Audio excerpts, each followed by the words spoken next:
Hello, welcome to Lemon Studios, where we talk anything and everything entertainment. I'm, of course, Lemon himself, Zeke Lamone, and this is my review for House of the Dragon, Season 2, Episode 1. But before we get into that, let's get the house clean out of the way, shall we? Leave a like, comment below, let me know your thoughts on this episode of House of the Dragon, and of course, hit that subscribe button as it helps me grow into my YouTube career. I would greatly appreciate it. Now, with all that out of the way, let's get into the review, shall we? So, this was one of the shows that I was very, very excited for this year. Hell, probably one of my most anticipated pieces of media of all media.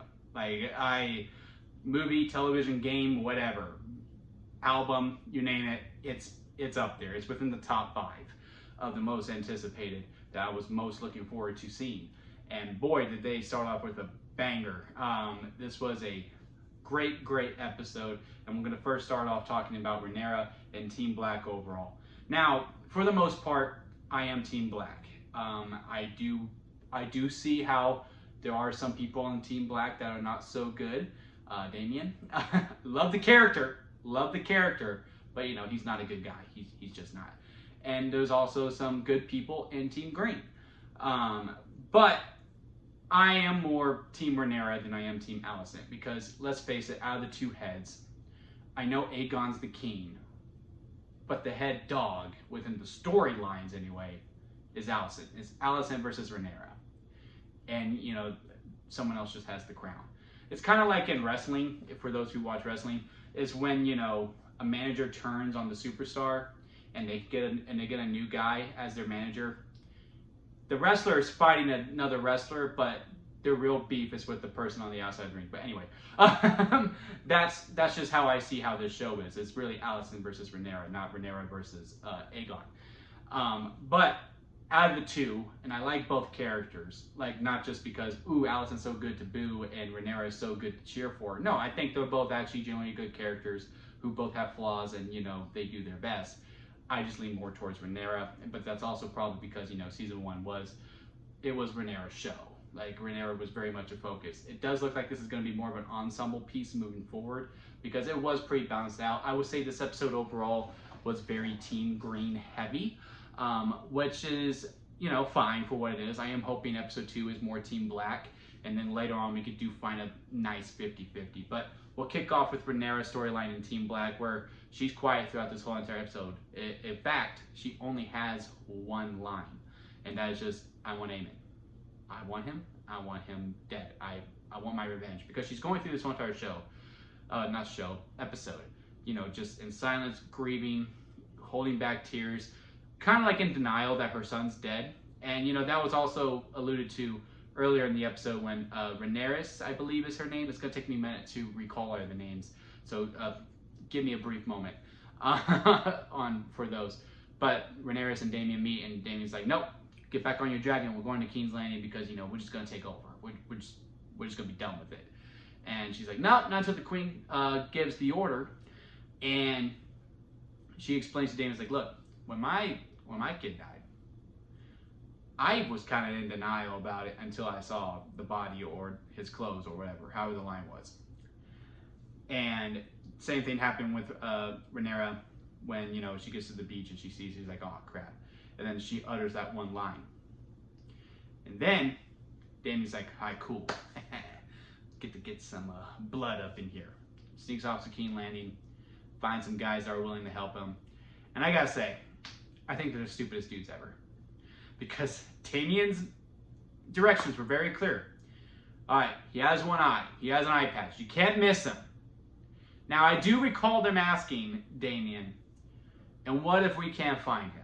I do recall them asking Damien that. I do not recall his response, even if there ever was a response. But I do not recall him going at all, well then, you know, kill the heir. Like, I don't recall that. But again, that could have been cut. I'm just saying, they're pretty dumb, because clearly either one of these kids had an eye patch. And if it was like, well, if you can't find them to kill the heir, they gave up way too quickly. They gave up way too quickly. I also have some problems with how the queen was responding to it too. Like, I get it, she was feared for her life. But the fact that she outed her son so easily, especially earlier on when she's telling Aegon, hey, I'm scared. And when, you know, she points, I just feel like when they go, all right, listen to us, which one? and that she was just so willing to point. I don't know why she couldn't just ask a question like, which one what? What are you looking for? Like, trying to plead her case. It was just instant submission from her, which I just don't fully buy. Now, granted, I don't know this character that well. She could be like this in the books. I haven't read the books. I've only watched the show. But I'm just thinking, and I don't have any kids of my own, but I would think a mother's instinct, and I'm definitely not a mother, that a mother's instinct would be to protect the kids at any cost, not just immediate submission. If I had to think of any problem within this episode, it's this one beat where I'm just like, the blocking didn't fully make sense to me on that. But then, they kill the heir. They kill this 5-year-old, I think, maybe younger. And I just don't know if this is going to be tradition now in House of the Dragon, where, in every season premiere, we have to kill off a child. Granted, in season 1, it was a newborn, but still a kid, nonetheless.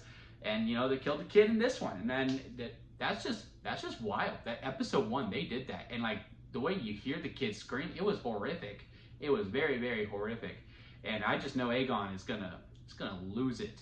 And they might throw the first. I mean, technically, they already did throw the first, punch, if you will, when, they killed Rhaenyra's son, that I do not recall his name, with the dragon, when Aemon killed Rhaenyra's son, anyway. And now they did this. And I'm really curious to see how Rhaenyra talked with Damian about this situation. Like, why would you let them do that? Why would you do that? Because all I wanted was revenge. I wanted Aemon gone. But yeah, again, very curious to see how Team Black moves going forward. That's really all I can really say when it comes to Team Black, because again, they were more the backdrop, if you will. Like I said, this was more Team Green heavy. So now we're going to go into Aegon, and he's a character I'm very interested to see the progression of, because he is kind of a little bit of a goofball. He just likes to crack jokes. That's really all he is. Like, he has like this sense of humor about every single thing. He doesn't take anything really too seriously. He's also willing, to give, his people back what they want if they do feel like they are struggling. Now, granted, look, I hate Otto. I hate the Hand of the King. I want him dead this season, and I hope he's dead sooner rather than later, because he just very much frustrates me, and I just don't like him. I just don't. Not the actor. The actor plays the character perfectly, and this is probably how I'm meant to feel. But I will be very, very happy when that death scene happens, and I might be a sick person. I might rewind it a couple times and watch it. I'm just saying. However, Otto did give good direction to him when he was like, yeah, no, we'll give you the sheep back. And I was like, hey, bud, there's a war coming. I didn't know if you knew, but yeah, there's a war coming, and we need to keep these dragons fed. And also, if you do give it back his sheep, then once the word gets out, because you are the king and it's going to get out, that if you give back his sheep, then someone else is going to ask for their sheep back. And when does the line get drawn? So you might want to cut it out now. Yeah? And he's like, okay, yeah, fine. You can't do this. So the figuring out to be a king, and you can already tell it's weighing on him already, because, when he's at that drunken thing and he's saying hi to the guys that have killed his son, that he's just drunk and being stupid and, has all these different things. Like, he's more concerned about how you're going to call his name out when he's introduced, as opposed to actually running the kingdom in this pending war that's coming. But now that his son's dead, I know he is going to take this war very seriously. And to see that switch, I'm very curious to see. But also, let's get to the main person who's really in charge here, or who's really fighting to get in charge here, is Alicent. And I know a lot of people don't like her, and I get it. I do. But I do think, she's a poor soul. I mean, she didn't ask to be married to the king. Hell, she wasn't even trying to get with the king. She was just being nice. She was doing what her dad told her to do. And she was genuinely just being nice to her, and then everything happened, right? And that was all just by accident to her. And she is very much about the throne and what the rules are. I really do think, I don't think she misunderstood him. Well, she did misunderstood the king, Viserys, when he died. That she was more than willing, okay, to let Rhaenyra take the throne, because that was the rules. That's fine. I really do think that she thinks the king changed his mind now, because I thought she was just, using that to twist it a little bit, because let's face it, Team Green was always just going to take the throne regardless. They weren't going to let Rhaenyra sit on it. But she really thinks this is the right thing to do. This is what Viserys wants. This is what, you know, the true rule is. So therefore, she's going to defend it. And she has this relationship now with Cole where, you know, it's very physical. And I'm assuming they like each other. At least I hope they like each other for Cole's sake, because, God, man, you know, he already got burned by Rhaenyra, which is still the most petty reason to be so evil that he is. But, you know, the way that they just hooking up every once in a while. I also like that's the beat of this episode for her, because she's introduced with, you know, Cole satisfying her or attempting to satisfy her. Anyway, got to be careful with what I say with how YouTube is. Hell, I might get demonetized just for that. And then it ends with, you know, them going horseback riding, we'll say, when her daughter comes in like, yeah, no, they killed the heir. They killed the heir. It's very, very funny. And then at the round table, she also has that big scene where she's just trying to get her words in, and no one's really taking her seriously, especially her dad, Otto. And she has to have the scene when they're like, bro, look, I need my sons to take my words seriously. The more you undermine me, the less they're gonna like not respect me. So can you please help a girl out? He's like, well, I didn't see it that way. Bullshit, Otto. Yes, you did. I hate this dude. I hate him. And he's like, but yeah, you know, fine. I'll do that. And that's really all it is for Alicent. I'm gonna try to make it a more better order as we go through this. But yeah, overall, I really like this episode. I really enjoyed it. I'm curious to see how the progression goes. I'm glad Aemon's not dead in this episode, because I do think he is a good foil. He is a good Damian for Team Green, if you will, who just wants chaos. I mean, hell, he's even planning the war off the clock hours.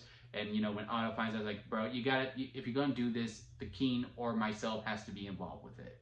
We cannot be talking about it afterwards. You just can't. He's like, no, I'm trying to protect Makeen. And, you know, he's just using that as an excuse. He just wants to fight. And the inevitable clash between Damian and Aemon, I'm excited to see. I don't know if it'll be this season, maybe next season. I think it is a season-long build that you can do whenever they do fight. It's going to be beautiful to see. But yeah, I am so excited for the show to be back. I'm excited for the talk about it with y'all guys for the next following weeks. I do think out of everything that's coming out in June, whether it's Acolyte, Bridgerton Season 3 Part 2, The Voice Season 4, and this, I do think this one's going to be the best out of all of them. I mean, Bridgerton Part 2 was really, really good. But I do think this one is going to be the one that trumps them all. So yeah, hit that subscribe button to go on this journey with me. As you can see, I'm just full of glee, even though this was a very bleak episode. Hit that like button if you did enjoy it. And again, comment below. Let's have a conversation about it in the comments. And again, guys, just never forget to squeeze the day. Make every day mean something, so squeeze it to your full potential. And until next time, guys, I'll see you here at La Mysterios.